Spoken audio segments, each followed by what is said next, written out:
Alors, dans les exercices qui vont suivre, on va mettre en application toutes les propriétés qu'on a vues sur les triangles, à savoir la somme des trois mesures d'angle qui fait 180 degrés, ainsi que les particularités au niveau des mesures d'angle selon sur les triangles isocèles, rectangles, équilatérales. Donc on y va, on met tout en application. On commence avec l'exercice 8, une histoire de nature. Alors première question, déterminer en justifiant la nature du triangle ABC.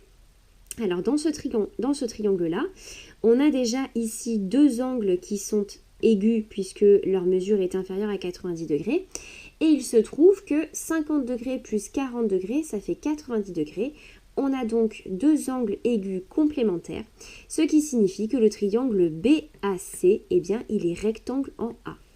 Alors, on l'écrit, on va dire que ABC, que l'angle ABC et l'angle BCA sont aigus et complémentaires. Donc, on utilise vraiment les propriétés qui sont juste là, aigus et complémentaires. Donc, le triangle ABC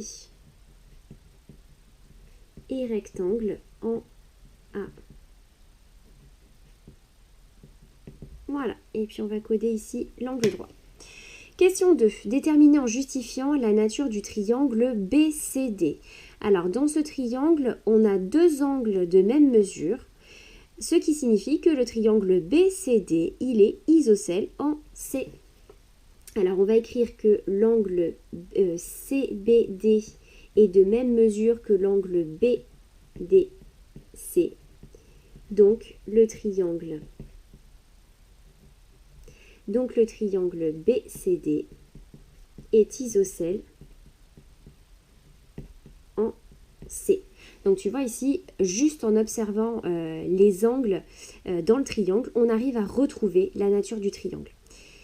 Ok, alors question 3, déterminer en justifiant la nature du triangle CDE. Alors dans ce triangle, pour l'instant, on n'a qu'une seule mesure d'angle qui est 60 degrés et on n'a pas d'informations sur ces deux angles-là. Il va falloir qu'on se débrouille pour retrouver quand même leur mesure d'angle afin d'en déduire la nature du triangle CDE. Alors, le triangle BCD, on a dit qu'il était isocèle en C. On se souvient que la somme des trois mesures d'angle dans un triangle, ça fait 180 degrés. 50 plus 50, 100 degrés, ce qui signifie que l'angle BCD, il a pour mesure 80 degrés. Et puis, tu vois, ici, on a les points A, C, E qui sont alignés. Ici, on doit avoir un angle plat. On a déjà un angle plat 180 degrés. Et on a déjà 80 plus 40 qui fait 120 degrés. 120 degrés pour aller jusqu'à 180 degrés. Et bien ici, notre angle, il doit faire 60 degrés. Bon, et bien dans le triangle, tu vois, dans le triangle CDE, on a deux angles dont la mesure, dont la somme des deux fait déjà 120 degrés. Le troisième fait automatiquement 60 degrés également. Et un triangle dans lequel les trois angles ont pour mesure 60 degrés, c'est ce qu'on appelle un triangle équilatéral.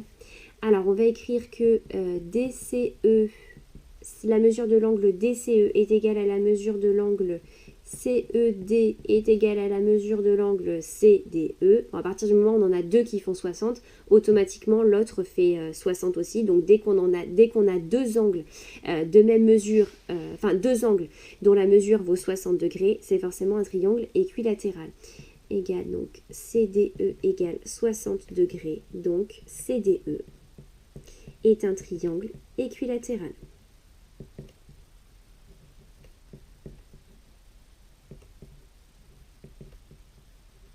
Et voilà,